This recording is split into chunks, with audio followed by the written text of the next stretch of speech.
في علامات وحاجات لو موجودة في حياتك دلوقتي يبقى انت ماشي على الطريق الصح، وكمل وما توقفش ابدا.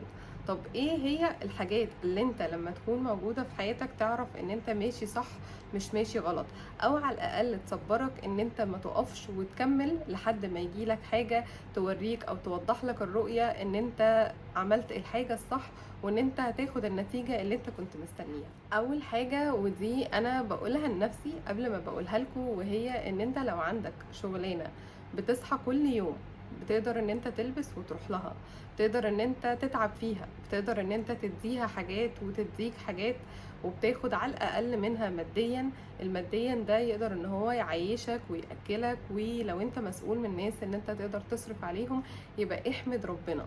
مهما كانت الشغلانة دي انت مش مبسوط فيها، مش مرتاح، انت عايز حاجة غيرها احسن لك، انت نفسك ان انت تروح حاجة تانية تليق بيك او فيها ماديات اكتر، فاصبر على اللي انت فيه، لان صدقني في كتير قوي قوي قوي غيرك بيتمنوا ان هم يبقى عندهم شغلانة حتى لو بماديات اقل.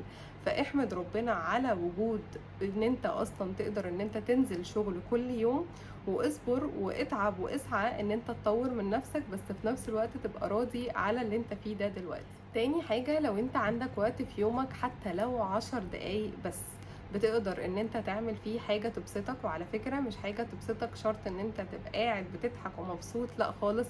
ممكن تكون ال10 دقايق دي انت بس قاعد بتريح، انت قاعد بتحاول تصفي مخك من اي تفكير او اي حاجة شغلاك، يبقى انت صدقني في نعمة كبيرة جدا ان انت تقدر اصلا حتى لو بوقت بسيط جدا في يومك تفصل عن اي حاجة او تبتسم او تضحك ضحكتين مع حد انت بتحبه.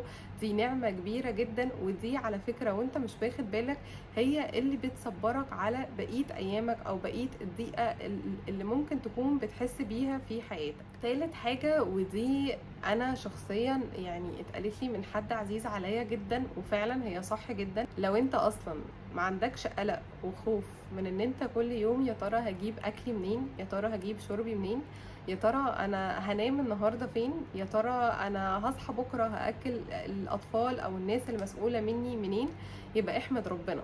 احمد ربنا ان انت اساسيات الحياه انت مش قلقان منها، اساسيات الحياه انت ضامن ان انت موجوده عندك، انت ضامن ان انت في بيت هترجع له، ضامن ان انت في اكل هترجع البيت هتاكله، ضامن ان انت في ميه كويسه تقدر ان انت تشربها. انا عارفه ان دي اساسيات، اللي هو انت ايه اللي انت بتقوليه ده حاجه طبيعيه، بس في ناس كتير الحاجات دي مش عندها طبيعيه. في ناس كتير بتنام بالليل وهي اصلا خايفه وقلقانه هي تصحى تاني يوم هتعمل ايه في الاكل والشرب ليها وللناس المسؤوله منها. فلو انت عندك مكان تقدر ان انت تسكن فيه، واكل انت ضامن ان هو موجود، وشرب ضامن ان هو موجود، احمد ربنا لان دي نعمة كبيرة جدا، بس احنا اللي الفنا وجودها. رابع حاجة وهي ان انت لو بصيت لنفسك لسنة ورا مثلا او سنتين ورا ولقيت ان انت فيك حاجات اتحسنت للاحسن، يبقى احمد ربنا. احمد ربنا ان انت في تطور مستمر، مش ان انت مجرد واقف في مكانك مش بتركز ايه الصح وايه الغلط في حياتك، ايه اللي محتاج تغيره، ايه اللي محتاج تطوره. لو انت ركزت ولقيت ان انت اتغيرت في حاجات كتير حتى لو حاجات بسيطة جدا ممكن تكون انت بس اللي واخد بالك منها، يبقى افرح واتبسط من نفسك.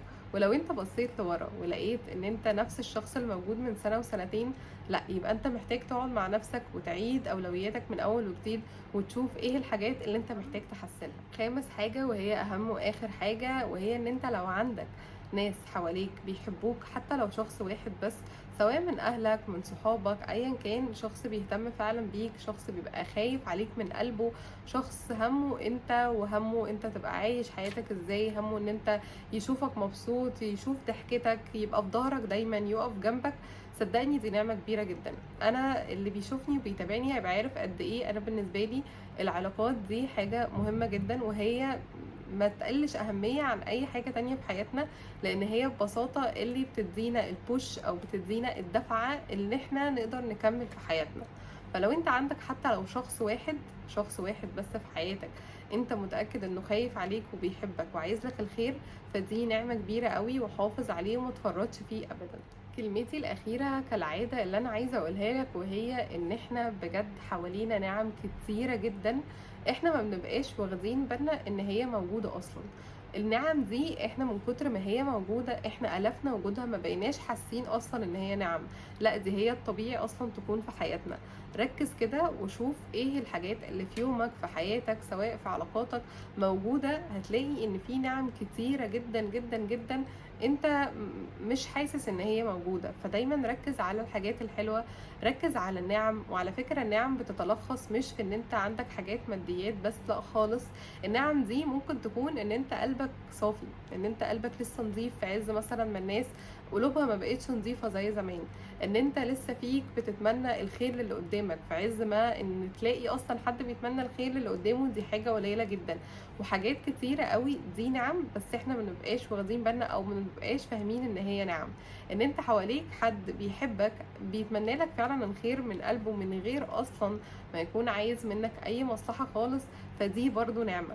ان انت يبقى عندك الحاجات اساسيات الحياة من غير اصلا ما تبقى قلقان منها ان انت ما تقدرش ان انت تجيبها، دي برضو نعمة. بس هي الفكرة ان احنا الشيطان بيدخل لنا دخلة، وهي ان يشوف ايه الحاجة اللي مش عندك ويقوم ايه عامل لك ايه لمبة كده عليها، ينورها لك، يقول لك الحاجة دي مش عندك، فتركيزنا كله يبقى ان الحاجة دي مش عندنا، وان احنا حياتنا ناقصة، وان احنا حياتنا مش كويسة، وليه يا ربي كده واحنا مش مبسوطين ليه، واحنا عايزين نوصل للحاجة الفلانية. هو حلو ان انا اوصل، وحلو ان انا اغير من نفسي، وحلو ان انا اجيب حاجات جديدة ويبقى عندي حاجات جديدة، بس ابقى انا من جوايا راضية بالحاجات اللي عندي. لان ببساطة عمر ما الشيطان هيجيلك في الحاجات اللي عندك، بالعكس هو عايزك اصلا تغمض عينيك عن الحاجات اللي عندك، عشان تبقى دايما ناقم على حياتك ومش مبسوط ومتضايق، فتبعد عن ربنا اكتر، فتحس انك مش مبسوط اكتر. هو كده بالنسبة له هو نجح في اللي عايز يوصله. فحاول على قد ما تقدر في عز ما انت عندك مشاكل ومتضايق، ما تركزش كل تركيزك كله في مشكلتك. انا عارفة ان دي حاجة صعبة، بس صدقني جزء من ان انت تفصل من المشكلة بيكون حل المشكلة نفسها. اشوفكم يوم تاني ان شاء الله.